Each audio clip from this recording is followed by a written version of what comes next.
Hi guys, this is the Great and Powerful Zilla, and welcome back to World of Warships. We are going to be discussing parts of 8.1 today. And what I wanted to do was just give a brief overview and my thoughts. So quite a few days ago, I think 3 days ago or more, this patch dropped.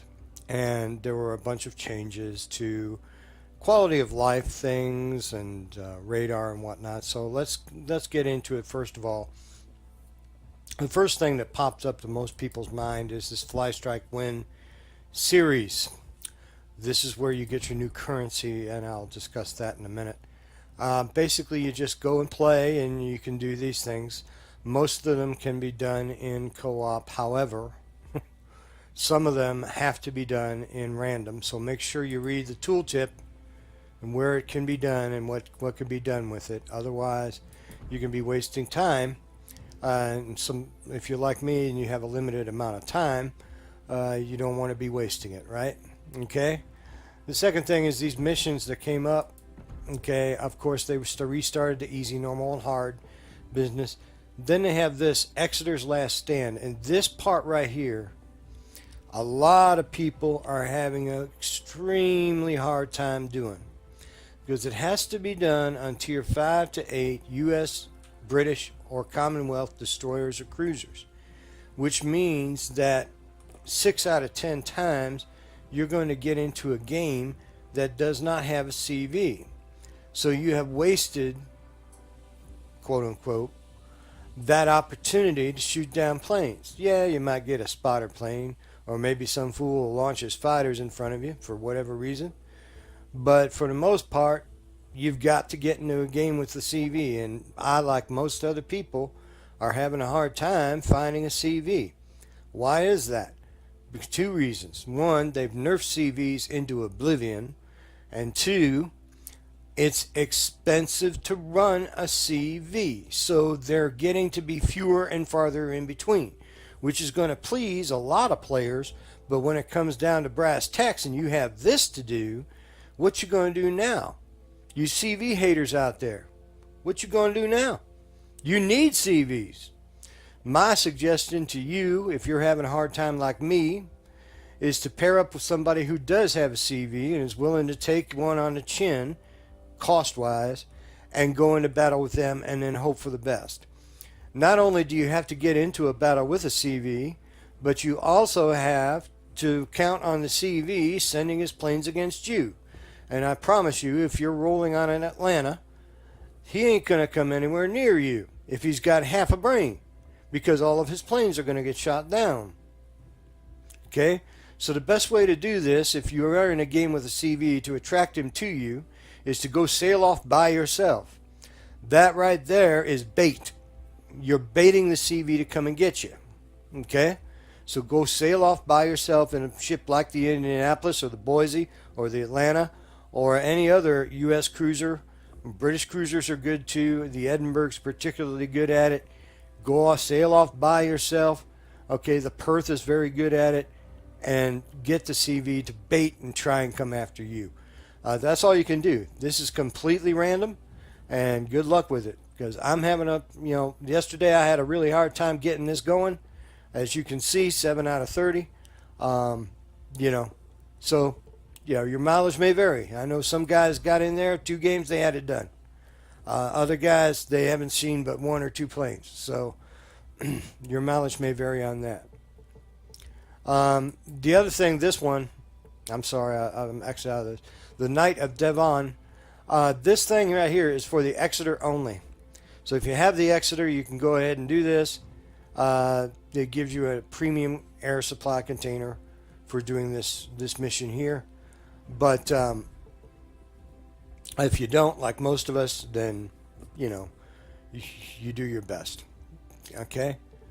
What are they doing with the currencies? Well, you might recall the British destroyers when they came out, and they're doing pretty much the same thing with the British carriers. All right. What they have is this new currency.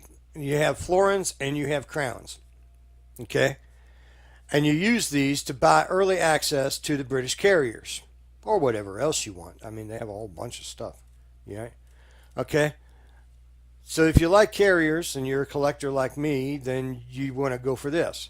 And it comes with a bunch of stuff with it. All right. So it's a bundle.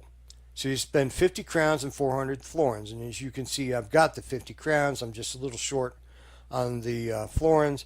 I'll have that after today. You start with a tier 4, then tier 6, then tier 8. Okay? So you've got the Hermes, you've got the Furious, and you've got the Implacable. All right? And you've got, like I said, a bunch of other stuff. If you want to spend doubloons, you can get 50 crowns. But so far, I have not had a problem getting crowns. But they have a bunch of stuff. You know, they haven't added any new ships to the armory. However, they did add the Alaska to the tech tree. So let's look at the tech tree for the U.S. I'll give my brief opinion on this. Many of you aren't going to like it, but here's the Alaska. Okay, she's a tier 9 U.S. cruiser. From everything everyone has said in the game, she's no different from these Buffalo or Seattle or any of those other ships. Okay, she's kind of similar to the Des Moines. All right, and she's very squishy. Okay, why would you spend, to me, just my opinion, why would you spend real money or 1 million free XP to get this ship at tier 9? If it were a tier 10, okay. Yeah, the U.S. needs another tier 10 cruiser like they need a hole in the head. But at tier 9? Really? What are you going to do with it? It's not a particularly great credit maker. It's not a great trainer. Because you're at tier 9, you're going to see a lot of tier 10s and you get wiped out real quick. I don't know. You know, maybe for you it's worth it. For me, this is a waste of free XP that I can use elsewhere. So that's my thoughts on the Alaska. You know, your opinion is just as valuable. If you like it, great. If not, oh well. Okay, so we've got the missions. We've got the Fly Strike Win series. We've seen the new currency. Okay, and then they have this as well, naval battle. If you are in a clan and they are participating in a naval battle, what your players have to do, once the commander signs up the clan for it, is after they wait for this forever login screen, what your players have to do is go to this and they have to click engage. They will come up with a page and it will be an enable right here. Okay, you have to enable it, yeah, and that goes green. Okay, and then you play a game, and what your players do is they look at this chart and they say, okay, what can I reasonably do? This is base XP, and they have to achieve greater than this base XP, and obviously at 900 or above, the only way to do that really is randoms. Okay, so you look at the your base XP and you say, okay, what can I reasonably do and accomplish with this? Okay. So they go and they enable it and they try their best. As you can see with me, I picked the low-hanging fruit.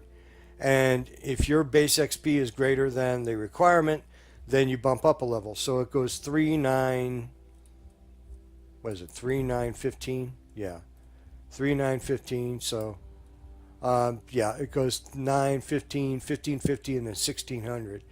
And these are Unicom games here. You're having a really good game if you get above that. So it slows down, so to speak. But the idea is for everybody to participate and everybody to take part, everybody do their best, and see how many stars you can go ahead and get.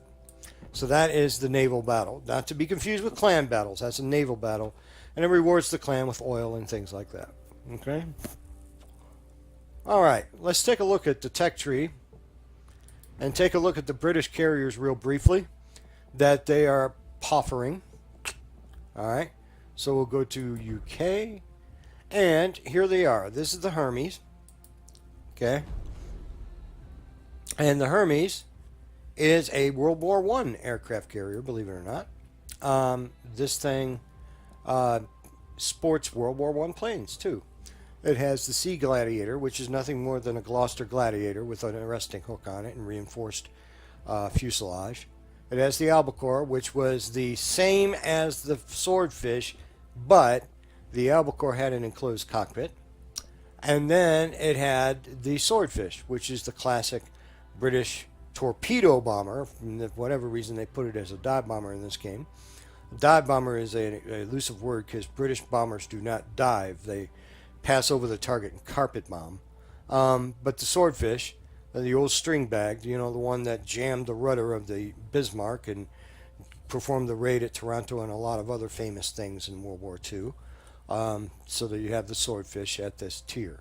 So let's take a look at the next one, the Furious. Now the Furious was kind of built in pieces. Again, they were experimenting with aircraft carriers, and they tried to make it work, and they eventually did. But initially, this thing it had a full battle cruiser island in the middle, all the way across, and then it had a flight deck in the front and a flight deck in the back. Those were for biplanes, so you take off over here and you land over here. So that's the way they did it back in those days.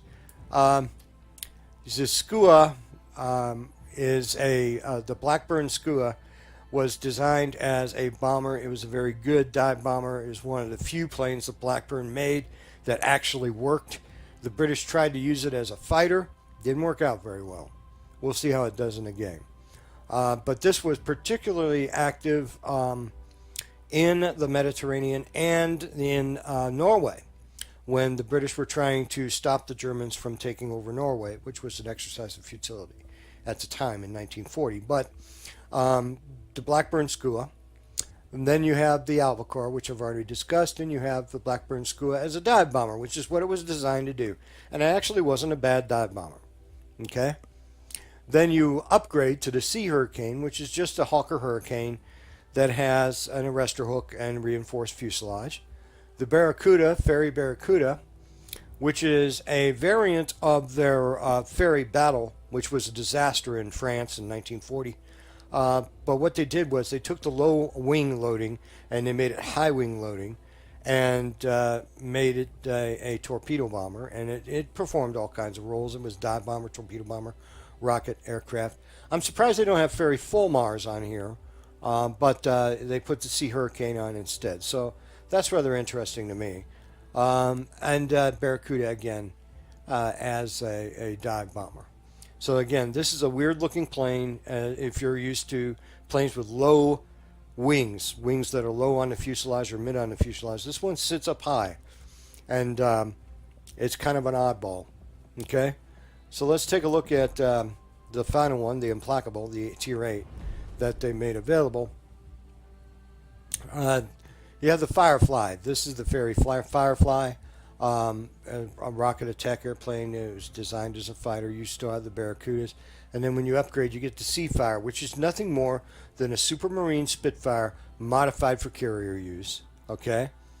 You have the Spearfish, which is a one that I'm not particularly familiar with, but I think it's not Westland. I'm not sure who makes it, but the Spearfish here. Okay? So, that's, I'm going to have to look that up. My bad. All right, and then soon the Audacious, which, according to them, let's see, Audacious. Wait a minute. Why did it do that? Okay. And the Audacious, they have the Firebrands, and then you have the Wyverns, and this is the Westland Wyvern. This had contra-rotating propellers. It had two propellers, so that was pretty neat to look at. And I believe Jingles went to the Fleet Air Museum in England, and he showed these. They're pretty interesting. So Westland made those, and then later on Westland stopped making aircraft and started making helicopters. All right, so that is the Audacious, and that wasn't built until the 1950s. So anyway, that's your update, guys. That's 8.1. A couple of things that have been pointed out to me. Number one, they have not fixed the economy for the Tier 8 to Tier 10 carriers for your average slash sub-average player, casual players.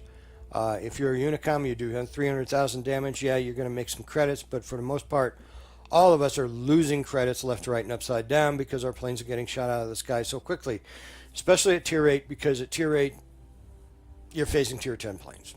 You're facing Tier 10 ships, and you're just getting wiped out of the sky. So until they fix that, none of the other stuff for carriers really matters, even though they've nerfed them into the ground. I've already gone over the bombs floating to the ground and the rockets not being able to arm and aim. I've had some success with rockets against cruisers and battleships, but destroyers, good luck with that. If you get it, great. If not, well, I'm not surprised either. It's nothing on you. It's the way the mechanics of the game are working. Spotting mechanics. It was verified to me by Wargaming Administrator that, in fact, spotter planes for battleships and cruisers have been nerfed.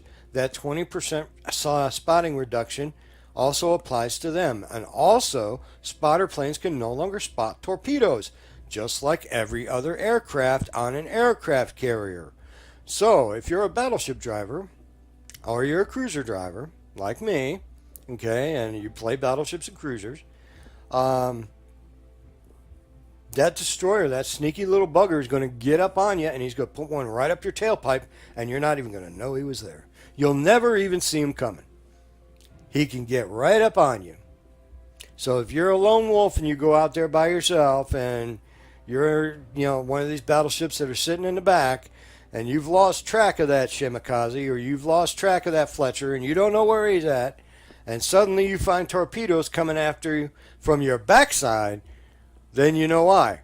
Spotter plane or no spotter plane, your spotter plane ain't going to spot crap. It's been nerfed by 20%. It's not going to see any destroyers or torpedoes coming at your ship. The only thing it's good for is to extend your range. So go ahead and put it up there. You might get lucky. But for the most part, it don't work anymore. So it's absolutely useless for you to have a spotter plane on your ship anymore. Just saying. Sometimes you don't have an option. That's the only thing that's available. But, just saying. They nerfed it into the ground. They nerfed planes and carriers into the ground. And this has been an unmitigated disaster for CV players. Again, back to this mission thing. You're not seeing carriers in games at Tier 8 and 10. And only occasionally you're seeing them in Tier 6. And the reason for that is because the economy screwed up. They can't afford to play these things, and it's very frustrating because you can't really get a lot done. Yeah, it's fun, but at the end of the day, you go into a battle with a carrier. Let's say you go in on the Ranger and you do 30,000 damage. That's a good damn game. You've done a good job. And you're saying, well, 30K, what's that? That's a good game for a Ranger because you're getting into Tier 8 games, etc., etc., etc. Okay? And you're losing a lot of planes. And generally speaking, on a Tier 6, you're not going to lose a lot of money. But when you get to Tier 8, you lose 20, 30, 40 planes. You're going to lose 20, 30, 40,000 credits, regardless of what you do. So, we'll see what happens in the next hotfix. I feel like something like, stay tuned to our channel for our next adventure, whatever. Okay? But, as far as the missions and stuff go, good luck. Your mileage may vary. Until next time, you guys be good to each other and have a great, great day. Bye.